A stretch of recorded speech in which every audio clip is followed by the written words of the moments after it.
Welcome to the Deep Dive.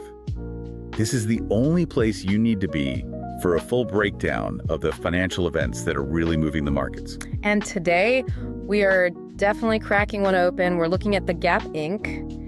Q3 fiscal year 2025 earnings call. Which dropped right after the market closed on November 20th. And the reaction was pretty immediate. It was. Look, our mission here is to figure out if this big stock reaction is, justified. Is this a real durable turnaround or just a temporary sugar rush? So we need to unpack what's driving this momentum, the strength in their brands, and what their new outlook really tells you about where the company's headed. Exactly. The first thing you saw in the market was just this huge sigh of relief, a massive relief rally. Well, because they didn't just meet expectations, they delivered a beat across the board. I mean, this was their highest quarterly comp sales performance in more than 4 years. Okay, so let's get into the headline numbers. Let's do it. First up, diluted GAAP EPS. That's earnings per share. Came in at 62 cents. And the consensus was what, around 58, 59 cents? Right around there, yeah. So it's a solid 5 to 7% beat on profitability right out of the gate. And the top line, the sales numbers. They followed suit. Net sales landed between $3.9 and $3.94 billion. That's up 3% year over year. So also a slight beat against the consensus. But you mentioned the key metric for any retailer is execution, which really comes down to comparable sales. Which were, frankly, stellar. Company-wide comps were up 5%. And that's not a one-off. This is what, their seventh straight positive quarter? Seventh in a row. So this suggests that whatever they're doing, it's starting to find some serious traction. This isn't a fluke. And usually when you see that kind of strength, you hope for better guidance going forward. Did they deliver? Oh, they absolutely did. They raised their full-year outlook for FY25 in two really critical areas. Okay. First, net sales growth. They bumped that up to a new range of 1.7 to 2.0%. But second, and this is what really gets investors excited, is the operating margin. Right, the profitability. Exactly. That guidance went from a range of 6.7 to 7.0%, all the way up to a new target of about 7.2%. So higher sales and better profitability. That is the recipe for a strong quarter. And it explains that post-market pop. It really does. But a 5% comp for a company like Gap with all its different brands? Yeah. It's never a simple story, is it? Let's get into the banners. No, it's not. It's really a tale of three heroes and one, let's say, significant area of concern. Okay, so the heroes first. The namesake Gap brand put up a plus 7% comp. That's its 8th straight positive quarter. 8th, and then Old Navy, which is the big volume driver, came in with a 6% comp. Really strong in denim, active in the kids and baby categories. And Banana Republic, which can be a bit of a wild card, even it was positive. It was up 4%. So you've got Gap, Old Navy, and Banana Republic all pulling in the same direction, all delivering healthy comps. Which brings us to the drag. The elephant in the room that is still pulling that average down, Athleta. Yeah. Athleta reported comparable sales down 11%. Wow. Down 11. That's a huge offset to the momentum everywhere else. It is, and we definitely need to talk about their plan for that. But first, we have to talk margins, because this is where the execution story gets really surprising. Okay. So gross margin was reported at 42.4%, which was actually down 30 basis points from last year. Wait, hold on. If conks are up 5% and they're selling more full-price stuff, why would the margin percentage be down? That feels like a red flag. It does, and that's the tension point. Management was really clear on this. They said that drop is basically noise that's masking the underlying strength. How so? Because that margin figure included an estimated 190 basis points of net tariff drag. 190 basis points. So for everyone listening, that's almost 2 full percentage points of cost headwind just from tariffs. It's a massive geopolitical hit. Yep. And it makes the beat even more remarkable, right? The fact they absorbed that and still beat expectations shows just how disciplined they've become. So they basically had to find almost 200 basis points of margin internally just to offset that external pressure. Exactly. And they did it through two things. First, AUR growth. That's average unit retail. Just the average price they're selling things for. Right. And second, they cut back on discounting. So they're raising prices, customers are paying them, and they were doing fewer promotions.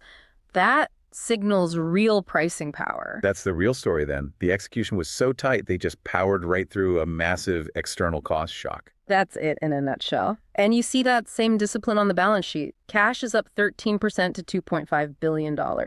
Year-to-date free cash flow, a solid $280 million. What about inventory? That's where retailers always get into trouble. Well, inventory levels were up 5%, but, and this is the key, detail management said that's mostly due to higher costs from, you guessed it, tariffs. Ah.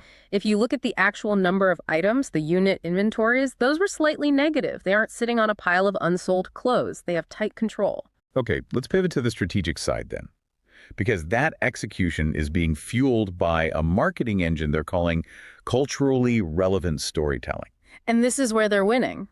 That Better in Denim campaign was the star of the show. I saw that everywhere. I mean, think about these numbers. It generated over 8 billion impressions and 500 million views. That's more than just an ad. That's a cultural event. But did it actually sell jeans? It absolutely did. It translated directly into double-digit growth in their core denim category. And the CEO was specific here. He said it's bringing in a younger, really engaged Gen Z consumer. And they're doing that without alienating their core customers. They've got these partnerships too, right? With Disney, Stranger Things, Wicked. All driving relevance. And it's working across the board. The CEO mentioned consistency and strength in customer behavior. They're winning with low, middle, and high-income shoppers all at the same time. How is that even possible right now when everyone's so financially squeezed in different ways? It's because they're using their brand correctly. The higher income customer is gravitating toward the better quality at the Gap brand. Right.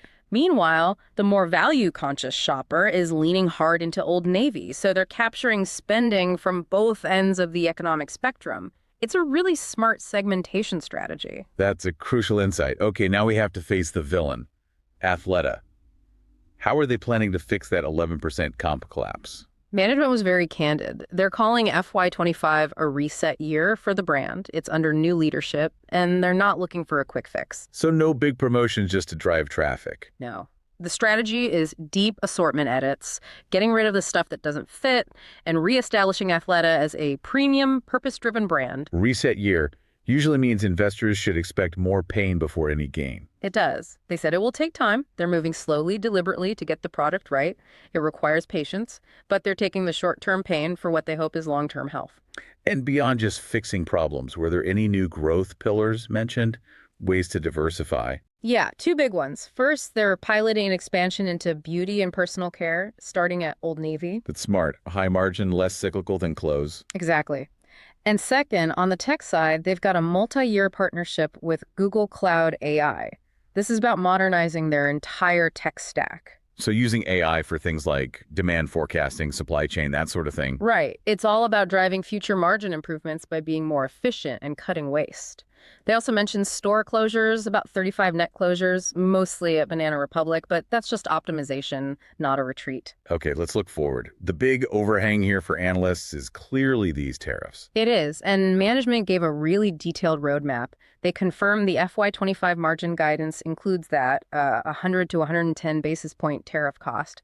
But the big structural change is sourcing. They're moving out of China. Aggressively. They expect sourcing from China to fall below 3% by the end of 2025. That's a massive shift. So what's the payoff? What does that do for margins in 2026? This is the key moment for investors. All these mitigation efforts, the sourcing changes, manufacturing shifts, some targeted price increases, they are expected to build and create a major margin tailwind in the back half of 2026. So the biggest cost headwind on the business effectively flips and becomes a tailwind. That's the plan. And that is the structural improvement the market has been waiting for. Looking at the market reaction, Gap stock has outperformed the broader retail ETF, the XRT, over the last few months. It has. The mood is, I'd say, cautiously bullish. Management delivered, no question. But to get the stock to the next level, they need two things. What are they? Sustain comps without falling back on heavy promotions and, visible progress at Athleta. Durability is the name of the game now. Durability. Got it. All right, welcome to the Not Financial Advice segment. This is the part of the show where we play armchair hedge fund managers. We pitch one outrageous, maybe plausible, but definitely not endorsed trade idea. And remember, this is purely for entertainment and discussion. Do not try this at home. So given this whole story-strong core, 1 weak link, And this big tariff situation, what's the idea? We're thinking a long-short pair trade. The theme is betting on the Athleta reset and that big tariff tailwind we just talked about. Okay, break it down. The idea is you go long Gap Inc. You're betting on the continued strength at Old Navy, Gap, and Banana Republic, plus that confirmed 2026 margin tailwind from tariffs going away. And you pair that with? You pair that by simultaneously taking a short position on a peer, another activewear or apparel company that's clearly struggling, one with bad inventory discipline that's highly promotional, or one that hasn't shifted its sourcing away from high tariff regions. So the logic is that Gap's internal execution is just better. Precisely. You're betting that Gap's superior operational management will let it outperform a weaker competitor no matter which way the whole retail sector moves. It's a bet on execution winning out over market volatility. So to wrap this all up, Gap delivered a really strong Q3. It was a material beat. Driven by that viral marketing, the Denim campaign, and just really solid operational rigor that let them absorb those huge tariff costs. They raised guidance, cementing this as one of the more interesting turnaround stories in retail right now. And the future really hinges on two things: turning those marketing wins into durable long-term growth. And successfully getting through this painful but necessary reset year at Athleta. So here's our final provocative thought for you to chew on. Management kept talking about their AUR growth, the rising prices, as proof that they have improved their pricing elasticity. The big question for the holiday season for Q4 is this: can they actually achieve that higher margin guidance without falling back on the massive promotions that always plague retail at the end of the year? In other words, can great product and slick marketing truly conquer the pressure of Black Friday discounting? That's the question that will dictate where the stock goes from here. Thanks for joining us for this deep dive into the Gap earnings call. We'll catch you on the next one.